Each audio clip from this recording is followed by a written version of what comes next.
کہ آپ جو دعا کیجیے گا دوسروں کے لیے تو قبول کیسے ہوتی ہے. تاکہ چند مومنین کو بلاؤ، اپنے یہاں ان کو کھانا کھلاؤ، ان سے کہو کہ تمہارے حق میں دعا کریں. اس نے چند مومنین کو بلایا، ان سے دعا کرنے کو کہا بھائی ہمارے لیے دعا کیجیے گا. ان لوگوں کو کسی زمانے میں رواج تھا، سنتے ہیں کہ کسی زمانے میں رواج تھا کہ بھائی سے کو لوگ کھانے کے لیے جاتے تھے تو کھانے جب وہ نظر چک کے اٹھنے لگتے تھے تو اہل خانہ کے لیے دعائیں دیتے تھے. وہ جیسی جو جان پہچان کے لوگ جیسی ہوتی تھی، کسی کی روزی تنگ ہوتی تھی اس کو روزی کی دعائیں دیتے تھے، کسی بچے یا بچی کا کوئی مسئلہ ہوتا تو اس کی دعائیں دیتے. لوگ ایک دوسرے کو جانتے تھے ویسی دعائیں دیتے تھے. تو وہ کچھ دنوں کے بعد چھٹے امام کے پاس آیا اور کہنے لگا مولا میری حاجت پوری ہو گئی.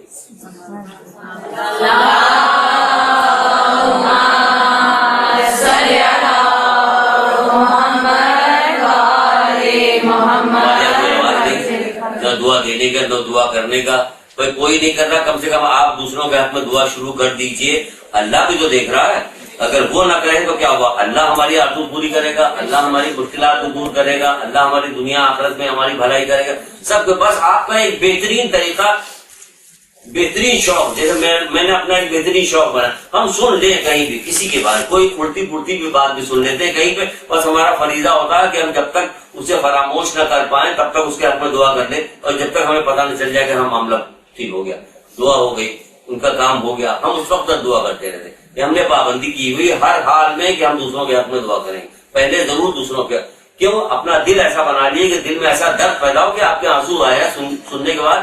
ہم نے سنا جیسے ایک واقعہ ایسے سنا دیں آپ کو، کیوں کہ ہم نے سنا جیسے کہ ایک خاتون کی، ہماری وائف کی سہیلی تھی، ان کا بھانجا بھتیجا تھا، وہ پہلی تنخواہ اس کو ملی تھی، بیچارہ لے کے آ رہا تھا. اس نے کہا چلو موبائل بھی خرید لیتے ہیں. موبائل اس نے خریدا. موبائل خریدنے کے بعد کہا چلتے.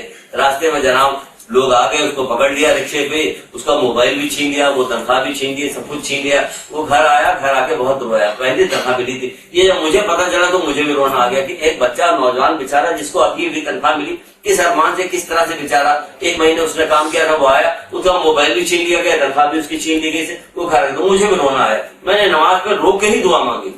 تو جب تک جیسے مجھے یاد آتا ہمیشہ دعا مانگتا ہے کہ پروردگار تو اس کو کمپنسیٹ کسی، تو اس کے دل کو شاد کر، تو پروردگار اس کے حال پہ رحم کر. کیوں نہیں کرے؟ ہمارے دل میں، آپ کے دل میں درد پیدا ہونا چاہیے. ایک ایسا سخت دل ہو گیا، دل سخت ہو گیا کہ کسی کی تکلیف کے لیے ہم پھر کسی کے لیے بددعا کیسے کریں گے؟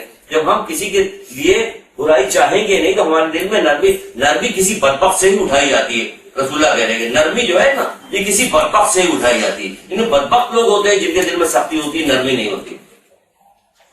نرمی الفضا کی روایت ہے، نرمی کے بارے میں بہت ساری روایتیں، بڑی فضیلت ہے نرمی کی. کہتے ہیں نرمی کسی بدبخت سے ہی اٹھائی جاتی ہے. یہ بدبخت ہے، لوگ جہنم میں چلا رہے ہوں گے، پروردگار کو پکار رہے ہوں گے، پروردگار کو پکار آواز دے رہے ہوں گے، پروردگار جبریل سے کہے گا لے آؤ اس کو لے آیا جائے گا. لے آ جائے گا تو پروردگار پوچھا کیا تم نے دنیا میں کسی چڑیے پہ بھی رحم کیا تھا؟ نہیں، اللہ تعالیٰ اتنا رحمان اور رحیم ہے، جب پکارتے رہتے ہیں ہم لوگ ہر بار رحمان اور رحیم، تو کبھی خود بھی غور کیا کریں کہ ہم لوگ کیا ہیں. اس کا کوئی تو ریفلیکشن ہونا چاہیے. اپنے ائمہ تعلیم کو دیکھ لیں، کوئی تو ریفلیکشن نہ. ہمیں اللہ کا کوئی ریفلیکشن آ رہا نام لے کے کوئی واقعات سے، نہ ائمہ تعلیم کے. کوڑا اٹھا کے جمع کر کے یہودی عورت پھینکتی تھی، کرنا کیا چاہیے تھا؟ بیمار پڑ گئی تو جا کے اس کی عیادت کری جائے. رحم کی کوئی انتہا ہوتی؟ ان دل کتنا نرم ہے رسول اللہ کا کہ جا کے اس کی عیادت کریں. دل میں غم پیدا ہوا کہ بیمار پڑ گئی، اور ہم تو کہتے ہیں بڑا اچھا ہوا بیمار پڑ گئی. وہ تڑپتا ہوا، کانپتا ہوا، خوفزدہ آ رہا ابن ملجم، تو مولا کیا کر رہے ہیں؟ رحم تھا نا دل میں، شربت دے رہے ہیں. اس قدر سنگ دلی ہمارے اندر پیدا ہو گئی، دل سخت ہو گیا ہمارا، رحم ہمارے اندر نہیں رہ گیا بالکل بھی. کہتے کسی بدبخت سے اٹھائی جاتی، یہ رحم دلی کسی بدبخت سے اٹھائی جاتی. بہت ساری روایتیں، بہت ساری چیزیں رحم دلی کے اوپر. تم نے کسی کے لیے بچے کو بھی رحم کیا نہیں کیا؟ جب اللہ کی رحمت جو ہے، لوگ اللہ کے رسول ایک جگہ کہہ رہے ہیں کہ لوگ جب اللہ کی رحمت سے ہی جنت پہ جائیں گے، سارے کے سارے لوگ اللہ کی رحمت سے ہی جنت پہ جائیں گے. تو کسی صحابی نے پوچھا کہ اللہ کے رسول کیا آپ بھی؟ کہ ہاں، اللہ کی رحمت مجھے ڈھانپ لے گی پوری، پھر میں جنت پہ جاؤں گا. تو اللہ کی رحمت کو کیا سمجھتے؟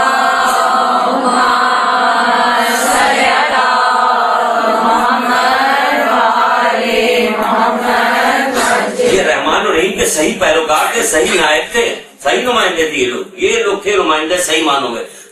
بیوی سیدہ کراہنے کی آواز جب مدینے کی گلیوں سے آ رہی تھی تو کہا نہیں تھا کہ فضا جا کے دیکھو یہ کس کے رونے کی آواز آ رہی. تو حضرت فضا نے آ کے بتایا کہ اے بی بی کچھ لوگ ہیں جو جنگ میں مسلمان لشکر کے ساتھ جنگ کر رہے تھے, وہ لوگ گرفتار کر کے لائے گئے. تو بھائی یہ لوگ مسلمانوں کے ساتھ جنگ کر رہے تھے نا, تو گرفتار کر کے لائے. ان کی مشکل اتنی سخت بندھی ہوئی کہ جس کی رگڑ لگنے سے انہیں بڑی تکلیف ہے, جس سے وہ گریا کرے. تو کہنے لگے میرے بابا سے جا کے کہو ان کی مشکل آگے ڈھیلی کرے. من فاطمہ ابھی چادر اوڑھ کے آتی ہے, ابھی چادر اوڑھ کے آتی ہے ان کی مشکل. یہ لوگ اتنے رحم کرنے والے تھے, ہم ان کے ماننے والے.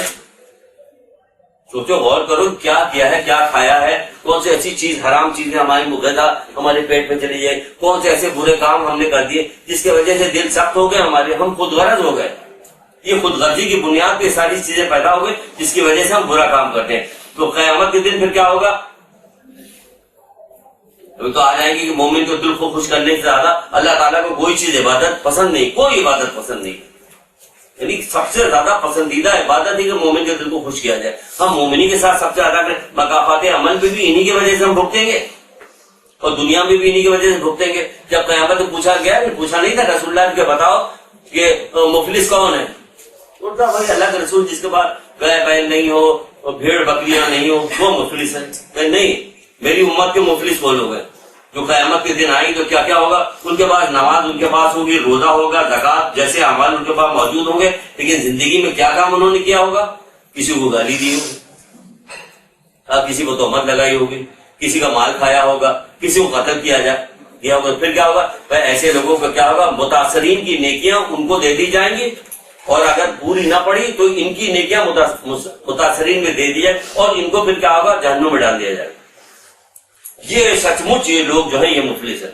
تو ہم ہمارے ساتھ کیا یہ نہیں ہو رہا؟ اگر ہم یہ نہیں بچائیں گے اپنے آپ کو, ہم نہیں بچیں گے اس بات سے کہ ہم کسی کو گالی نہ دیں, کسی پہ تہمت لگائیں, کسی کو چغلی نہ کھائیں, کسی کے کوئی ایسی بات نہ کرے کہ کسی کا دل نہ دکھے, ورنہ قیامت کے دن یہ ہوگا ہمارے ساتھ. اور پھر دنیا میں بھی کچھ بھی کر دیے گا. یہ بہت ساری حدیثیں ملتی ہیں, 2 حدیثیں اس وقت سنائیں گے اور آج کی گفتگو ختم. جب کوئی ملتی جلتی حدیث ہمیں ملتی تو دوسری بھی حدیث یاد کرنا چاہیے. ابھی یہ حدیث سنانے پہلے اچھا یہی سن لیجیے کہ جب کیا ہوگا کہ رسول اللہ صلی اللہ علیہ وسلم اس میں بھی فرماتے ہیں, اس میں یہ بھی آ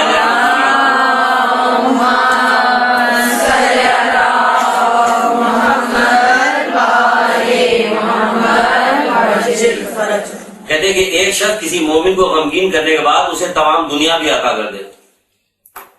تو یاد ہونی چاہیے, لکھی کیوں ہے؟ لکھ کیوں نہیں؟ یاد ہونی چاہیے, زبانی یاد ہونی چاہیے.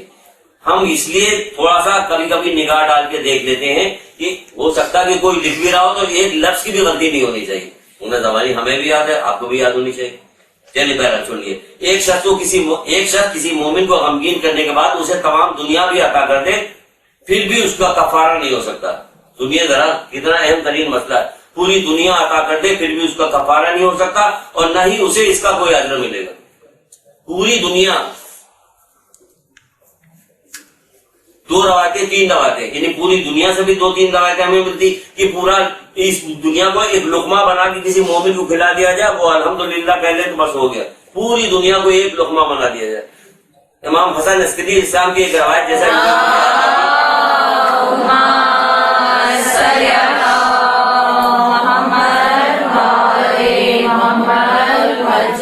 یہ پوری دنیا کو ایک لقمہ بنا کے کسی مومن کھلائے تو ہم نے کوئی مومن کا حق نہیں ادا کیا. یعنی آپ مومن کی حیثیت کیا سمجھتی ہیں؟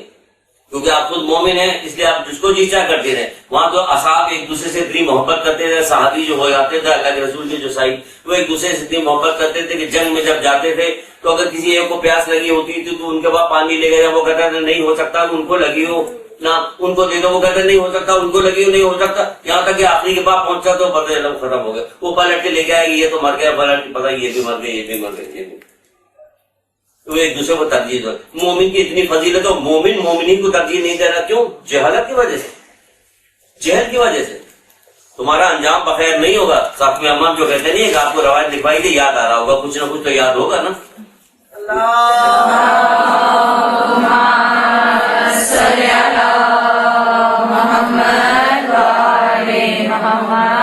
پہلے اس کی پیرالل حدیث سن لیجیے, کیا پوری دنیا دے دو تو بھی اس کا کفارہ نہیں ہوگا.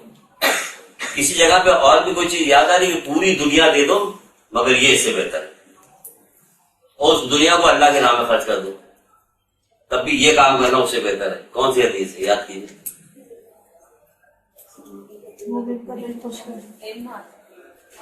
اگر کوئی آدمی علم حاصل کرے جس پہ وہ خود بھی عمل کرے اور اس کو دوسروں کو تعلیم دے، تو اس کے بارے میں جو رسول اللہ کی حدیث تھی کہ 70 شہداء کا صدیق کا اسے درجہ دیا جائے گا، آسمان کے پرندے اور زمین کے سب اس کے لیے اپنے استغفار کریں، ہر قدم پہ اس کے 1000 سال کی عبادت کا ثواب لیا جائے۔ اور پھر کہتے ہیں اگر یہ پوری دنیا دے دی جائے اور وہ اسے اللہ کے راہ میں خرچ کر دے تو بھی اس کے برابر نہیں ہو سکتا، یعنی علم حاصل کرنے کے برابر نہیں ہو سکتا۔ اتنی بڑی بات ہو، یہاں بھی یہی بات الٹی طریقے سے کہی جا رہی کہ پوری دنیا دے دے پھر بھی اس کا کفارہ نہیں ہوگا مومن کے دل دکھانے کا، کہ مومن کے دل دکھانے کو کوئی چھوٹی چیز نہ بنائے کہ پوری دنیا دے دیجیے گا پھر بھی اس کا کفارہ نہیں ہو سکتا مومن کا۔ تو ہمیں زیادہ زیادہ یہ کوشش کرنی ہے کہ سب سے پہلے تو یہاں سے بات شروع کریں۔ کہاں سے بات شروع کریں؟ مومنین کے، دیکھیے اپنے دل سے کینہ ہٹانے کے لیے بھی ایک طریقہ کار ہے، اس میں بھی آپ کو کافی مدد ملے گی۔ کہ کینہ ہٹانے کی طریقہ کار ہے کہ جس سے آپ کے دل میں کینہ ہے، آپ سمجھ کہ ہے، اس کے لیے دعا شروع کر دیجیے۔ کم سے کم یہی دعا شروع کر، پروردگار اس کے لیے میرے دل میں جو کینہ ہو، میرے لیے اس کے دل میں جو کچھ برائی سب ختم کر دے۔ تو اس طرح اس کا نام لے لے کے دعا مانگی عزیز رشتہ داروں مومنین کے، یہاں سے شروع کیجیے تو آپ کی عادت پڑتی جائے گی اور یہ برائی آپ سے چھوٹتی جائے گی اور آپ کا دل صاف ہوتا جائے گا۔ پھر یہ جو مکافات عمل کے جو خوف ہے اس سے آپ کو نجات ملے گی۔ اپنے آنے والے آباء و اجداد کے لیے تک دعا کیجیے کہ پتہ نہیں ان سے کوئی ایسی بات سرزد نہ ہو گئی ہو جو آپ پر یا آپ کی، کیونکہ اولاد اور اولاد کی اولاد پہ جائے گی تو ہمیں کیا پتا کہ ہمارے دادا پر دادا، نانا پر نانا، آباء و اجداد نے کیا کوئی ایسا کام کیا جو 7 پشتوں میں کسی کو آنے والی کوئی پریشانی ملے۔